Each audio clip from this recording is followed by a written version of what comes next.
Assalamualaikum warahmatullahi wabarakatuh. Perkenalkan, nama saya Muhammad Jeffrey, NIM D0224 347. Saya kelas informatika. Di sini saya mau membuat tutorial tentang fitur-fitur dasar Microsoft Excel.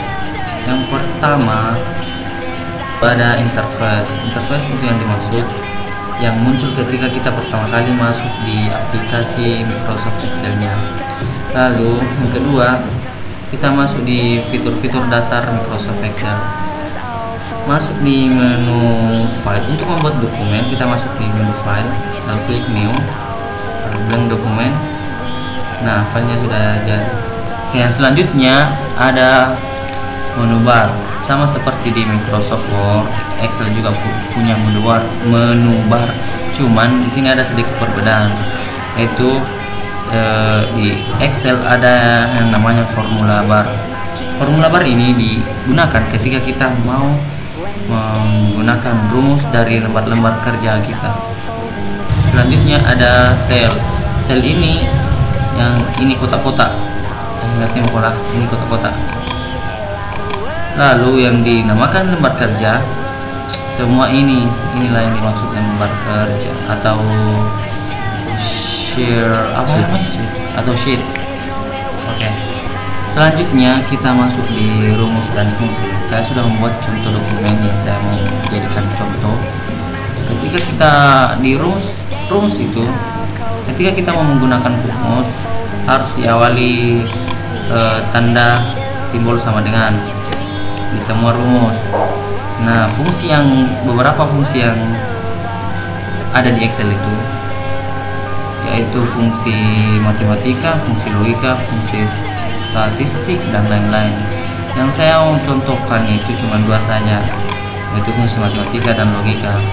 Di fungsi matematika ada 5 poin, yaitu penjumlahan, pengurangan, pembagian, perkalian, dan modulus atau sisa bagi. Di fungsi matematika, kita mengambil contoh di penjumlahannya saja. Ketika kita mau menjumlahkan dari nilai JF dari tugas sampai UAS, klik dulu di total ini, sel yang kosong, lalu masuk di formula bar, masukkan simbol sama dengan, lalu sum, buka kurung dan tutup kurung, klik sel B2, simbol penjumlahan itu titik 2, lalu klik lagi sel D2 karena kita mau menjumlahkan nilai tugas sampai UAS. Lalu klik enter. Otomatis total dari nilai tugas US dan UAS akan langsung dijumlahkan. Nah, ketika kita mau menjumlahkannya juga di bawah, tapi kita sudah menjumlahkannya di atas, kita tinggal geser ke bawah. Nah, untuk di aritmatika lain, di rumus aritmatika lain, prosesnya sama, cuman yang beda itu di simbolnya. Kalau kita menggunakan simbol pengurangan, tinggal kurang atau garis mendatar. Kalau kita mau mau membagi, gunakan garis miring. Kalau kita mau menggunakan perkalian, gunakan simbol bintang. Lalu kalau kita mau menggunakan modulus atau sisa bagi, gunakan simbol koma. Nah, ketika kita mau mencek nilai rata-rata dari tugas UTS dan UAS, kita menggunakan fungsi statik dengan rumus average.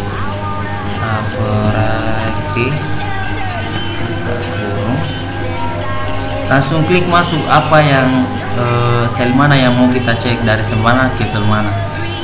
Kita ambil contoh di B2 dan D2, klik enter. Nah, otomatis nilai rata-ratanya langsung muncul, yaitu 90.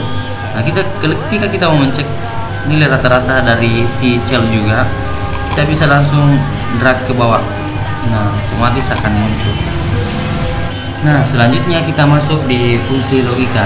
Fungsi logika ini digunakan ketika kita mau mencek keterangan dari siswa atau mahasiswa ini apakah dia lulus atau tidak.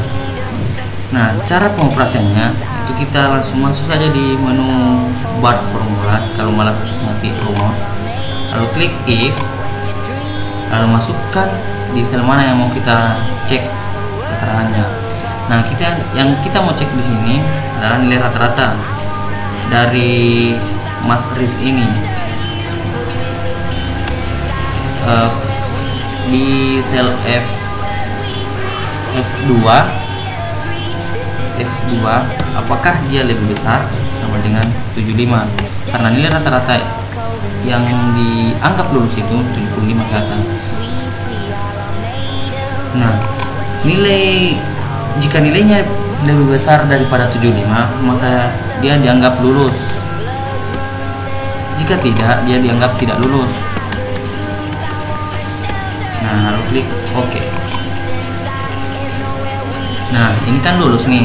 Jadi kita mau melihat yang tidak lulusnya dengan cara klik ini, langsung drag ke bawah. Nah, otomatis yang tidak lulus ini, otomatis yang tidak memenuhi kondisi yang kita taruh masuk tadi tidak akan lulus karena nilai rata-ratanya 60. Sedangkan batas nilai rata-rata yang dianggap lulus itu 75 ke atas. Oke, sekian dari tutorial saya. Saya ucapkan wabillahi taufiq wal hidayah. Assalamualaikum warahmatullahi wabarakatuh. Semangatnya sudah susah tadi. Terima kasih dan jumpa lagi.